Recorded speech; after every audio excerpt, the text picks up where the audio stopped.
quiero hablarles de una mujer que me inspiró muchísimo. Se llama Juana de Arco. ¿Y quién era Juana de Arco? O sea, sé que la quemaron, sé que fue guerrera, pero no entendía cómo había pasado todo. Entonces, una amiga me prestó un libro sobre Juana de Arco y me encantó porque es un libro histórico. Contiene todo lo que Juana declaró mientras la juzgaban, todo lo que le preguntaban. Entonces, yo no sabía nada de Juana de Arco. O sea, literal era como que por qué es famosa, por qué libró Francia, o sea, no entendía nada.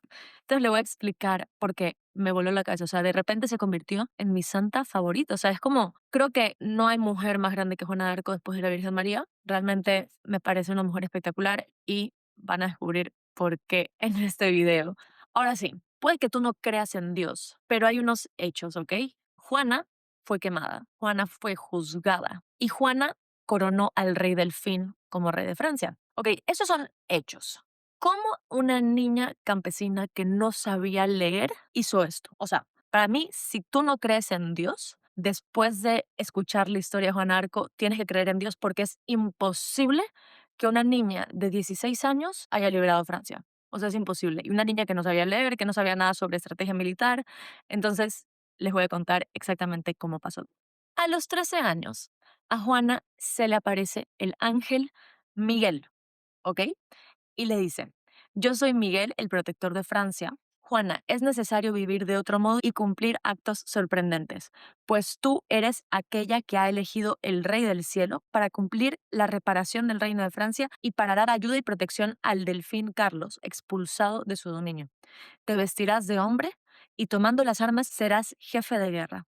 Todos los asuntos serán regidos por tu consejo.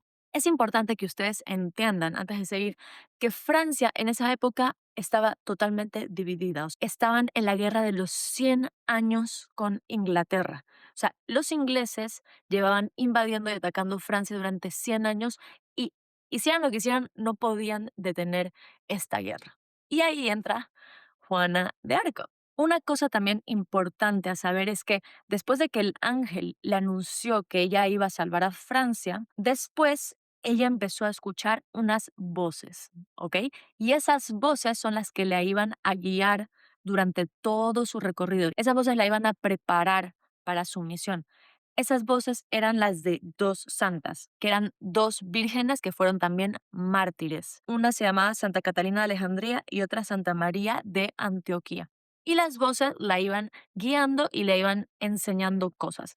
Y ella escuchó esas voces, dice, por 5 años antes de que llegara el día de que ella empezara su misión.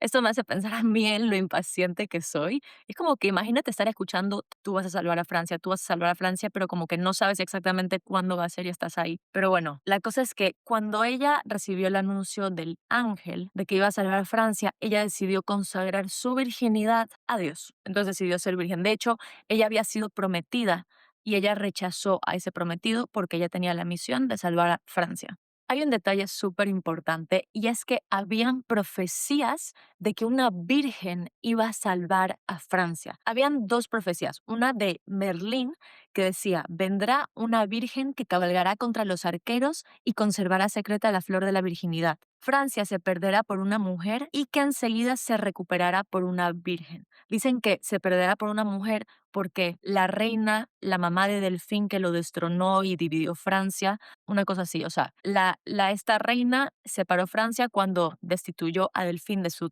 puesto como rey, pero luego la Virgen, o sea, que era Juana, iba a unir Francia porque ella iba a coronar al Delfín como rey de Francia. Luego había otra predicción sobre Juana que se le hizo a Marie de Avignon, que decía, en esa visión, Marie de Avignon vio como unas armas y ella se asustó, pero se le reveló que esas armas no eran para ella, sino que decía que son para una niña virgen, una Pucelle, Pucelle creo que es doncella o virgen, que se vestiría de soldado y reconquistaría todo el reino de Francia. Entonces, ¿qué pasó? Yo siempre decía, ¿cómo llegó Juana, que era una campesina que cuidaba el rebaño, las ovejas, que vivía una vida normal? De hecho, había muchos testimonios que se pueden leer en el libro porque fueron a investigar, obviamente, quién era Juana, si era verdad lo que ella decía, si no estaba loca. Y entonces, cuando fueron a investigar a Juana, descubrieron que era una niña normal, súper alegre, súper amable, súper querida en su pueblo. Entonces, ¿Cómo llegó esta niña a los pies del rey y a liderar un ejército? Resulta que las voces le dijeron tienes que ir a este representante del rey. Y Juana le pidió a su tío que la lleve. Bueno, la cosa es que ella intentó ir como 3 veces y fue rechazada. Pero ya a la tercera vez, ella convenció al representante del rey porque ella dijo de sí misma, yo soy la que va a salvar a Francia. Si has escuchado que hay una virgen que va a salvar a Francia, esa soy yo. Entonces yo creo que el representante del rey la vio muy convencida y dijo, ok, perfecto, esa niña la voy a llevar con el rey, creyó en ella. Entonces el representante del rey la mandó con unos hombres para que la acompañen cabalgando hacia donde estaba el rey Carlos Delfín o Delfín Carlos. Y estuvieron cabalgando varios días para llegar a donde estaba el rey Delfín, que en ese momento no era rey. Pero entonces, durante el camino, esto es lo que Juana le dijo a uno de sus acompañantes. Esto es lo que él testifica que ella le dijo. Por el camino con ella le pregunté si sería capaz de hacer lo que decía, que ella le decía que iba a salvar a Francia, que iba a coronar al rey. Juana respondió que no tenía ningún temor porque había recibido la misión de actuar así y que sus hermanos del paraíso le decían lo que ella debía hacer y que sus voces ya se lo venían diciendo desde hace 5 años. Partid para la guerra y recuperad el reino de Francia. Y ella luego decía, nací para esto.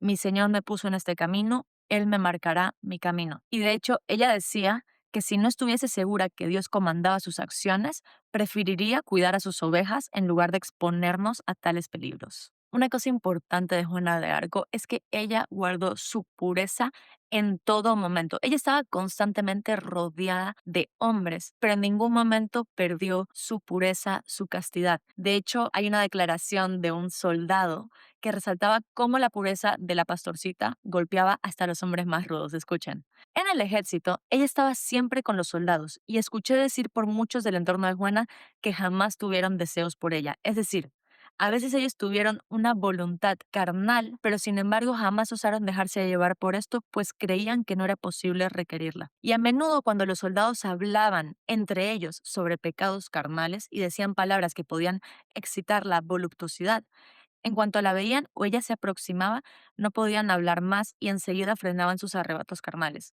Yo pregunté sobre este tema a muchos de los que a veces se acostaban a la noche en compañía de Juana y ellos me respondieron, como yo he dicho, agregando que jamás sintieron deseo carnal cuando la veían. Yo cuando leía esto yo decía, ah, pues era fea. O sea, como que no sentían deseos carnales. Pero no, o sea, como que era literalmente una gracia de Dios porque muchos la veían y decían, ah, pues yo la voy a hacer tal o cual. Pero luego cuando estaban cerca de ella, en su presencia era imposible porque irradiaba tal pureza que ni se les cruzaba por la mente hacer nada con ella.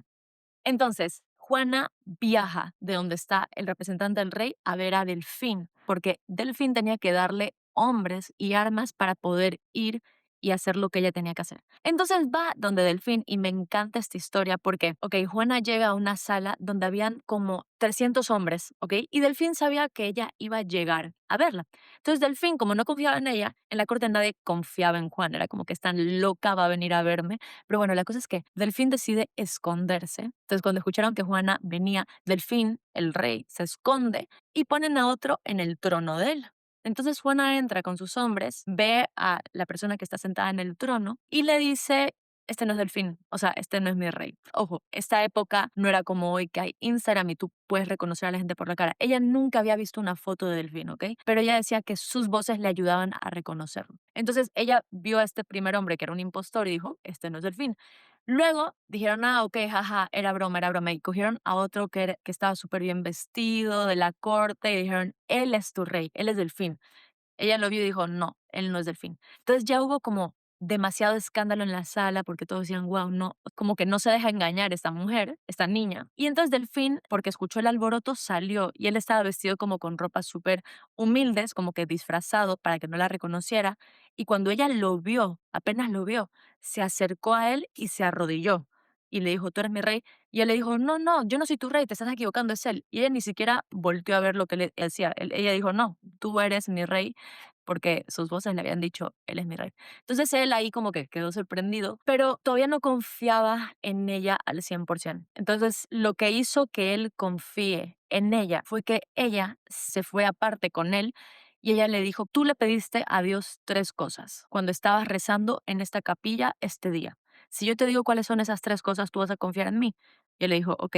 Y ella le dijo, tú le pediste esto, esto y esto. Y él se quedó en shock y fue como, ok, o sea, tú eres enviada de Dios. Ella le dijo, Dios me envió a mí para que yo te corone a ti como el legítimo rey de Francia. Entonces, obviamente, él ya creyó en ella. Él en el fondo tenía mucho miedo de no ser un rey legítimo, pero obviamente las palabras de Juana le devolvió la esperanza.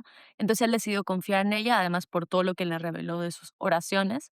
Me encantó porque además lo que ella le reveló también significa que Dios siempre se acuerda de todas las oraciones que nosotros le decimos, entonces eso me pareció súper bonito. Pero bueno, ahora que el rey confiaba en ella, todavía no podía mandarla así con un ejército. Primero tenía que comprobar que su misión era de verdad. Entonces, lo que hicieron fue primero una prueba súper humillante a Juana. Tenían que comprobar que era virgen porque la profecía era sobre una virgen que iba a salvar a Francia. Entonces, unas mujeres fueron, la examinaron y como era virgen, ok, perfecto, creyeron en ella. Y eso, por un lado, me choqueó. Fue como, wow, o sea, qué importante fue guardar la virginidad para Juana, porque si ella no lo hubiera hecho, no hubiera salvado a Francia. Y en esa época era muy valorado. Creo que hoy en día sentimos que la virginidad es como un inconveniente, como algo de lo que nos tenemos que deshacer. Y mientras antes la perdamos mejor, pero qué mentira, o sea, yo creo que es algo tan importante, o sea, tan importante que si no hubiera sido por eso, Juana no hubiera podido salvar Francia. Entonces empecé a valorar muchísimo la pureza, la importancia de la pureza para que Dios pueda vivir plenamente en nuestro corazón. Y bueno, primero le hicieron esa prueba y luego además mandaron investigar quién era Juana. Fueron a su pueblo y preguntaron a su familia, a sus amigos, los conocidos por ella. Y nadie decía nada malo de ella. O sea, todo el mundo era como, es una chica normal, sana, alegre, no es rara, no hace cosas extrañas. Entonces, gracias a esos testigos y luego le interrogaron muchísimas veces, pero ella ya estaba desesperada porque sus voces le decían, tienes que salir ya, tienes que salir ya, tienes que salir ya. Entonces ahora hablemos de la batalla, porque ya cuando el rey confía en ella para que ella salga y haga lo que las voces le mandan, me parece increíble porque han visto cuando en las películas de espías, antes de la misión, van con los investigadores y les dan como, toma esta pluma láser, con esta pluma vas a poder cortar ni sé cuánto, toma estas gafas que tienen una cámara. Ok, literalmente Dios hizo lo mismo con Juana. Antes de que Juana salga a la guerra, sus voces le dijeron a ella que mandara a ver en un convento, le decían, detrás del altar, enterrado está la espada de ni sé qué guerrero, pide que te la traigan. Cuando ella mandó a hombres a verla, las monjas de ese lugar ni siquiera sabían que estaba ahí enterrada. O sea, estaba enterrada no muy profundo bajo tierra, habían como unas cruces encima de la espada, pero estaba esta espada de este guerrero súper famoso, entonces se la fueron a llevar a Juana, entonces esa era su espada. Luego Dios le mandó a hacer como una bandera en la que estaba Jesús y dos ángeles al costado y le dijeron que mientras ella tuviera ese estandarte con ella iba a vencer y que Dios la iba a ayudar. Luego, antes de salir a la guerra, Juana se reunió con los militares y ella, todos los hombres se quedaban impactados de los conocimientos de guerra que ella tenía.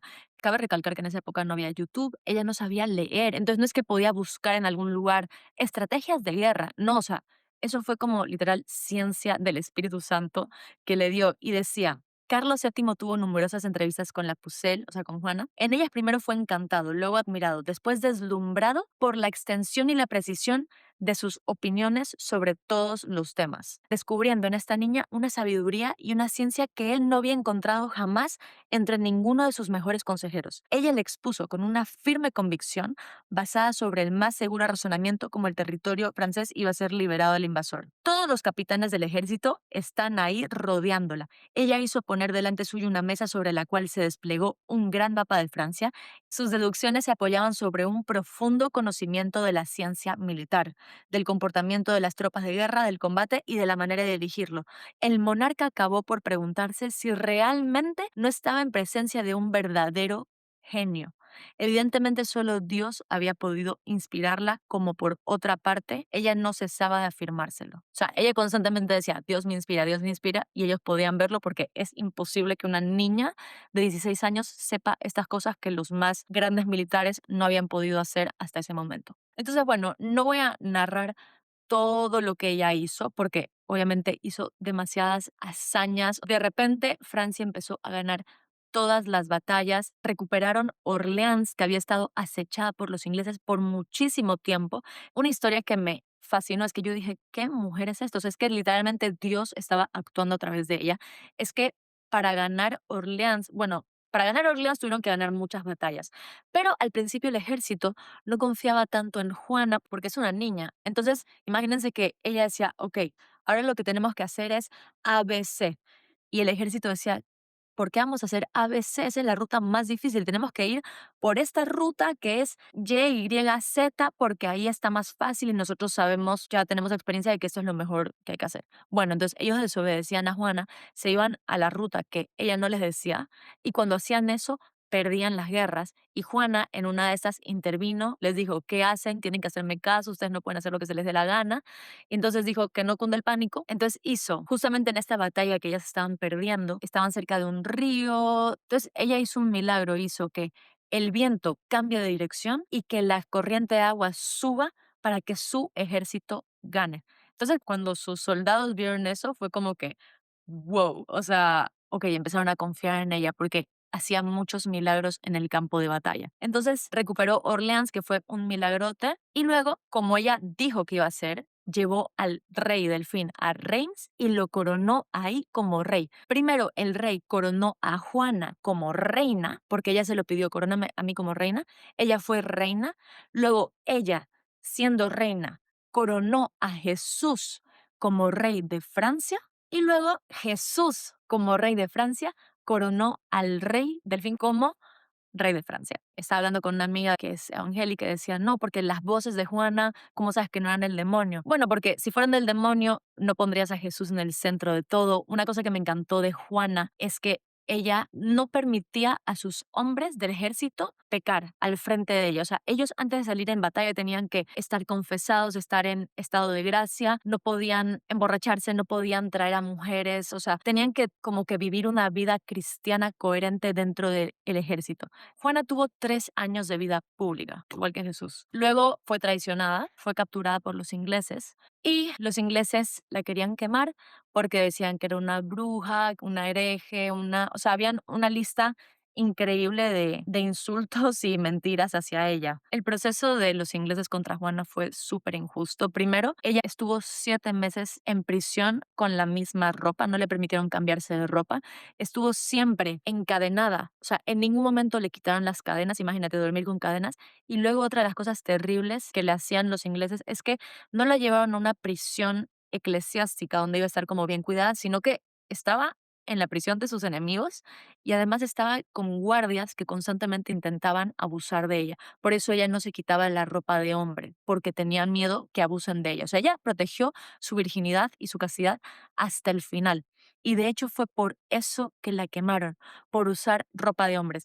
Le dijeron un montón de cosas, que era una hereje, que endemoniada, que invocaba a los demonios, que rechazaba a Dios. O sea, le decían un montón de cosas que era mentira, pero al final no podían comprobar ninguna de esas cosas y por lo único que la pudieron condenar era por usar ropa de hombre. Y ella dijo, si ustedes me hubieran puesto en una prisión donde no hubiera estado rodeada de hombres que hubieran estado intentando abusar de mí, yo me hubiera puesto ropa de mujer. Entonces, al final fue un proceso súper injusto en el que obviamente, ¿qué pasaba? Los ingleses querían que ella reniegue de sus voces. Ellos querían que ella diga, todo lo que me dijeron mis voces era mentira. ¿Por qué? Porque si lo que le dijeron las voces era mentira, entonces el rey Delfín no era el rey legítimo de Francia, porque había sido coronado por una mujer que no era de Dios. Entonces, por eso era tan importante para los ingleses que Juana dijera que sus voces no eran de Dios. ¿Ok? Porque si sus voces no eran de Dios, Francia no tenía un rey, Francia no estaba unido. De hecho, el hecho de que Francia ya tuviera un rey, eso unió las fuerzas y eso fue lo que hizo que Francia luego pudiera votar a los ingleses. Por eso era tan crucial que Francia no tuviera un rey que los unificara. Entonces por eso querían que ella renegara de sus voces. Pero nunca lo hizo.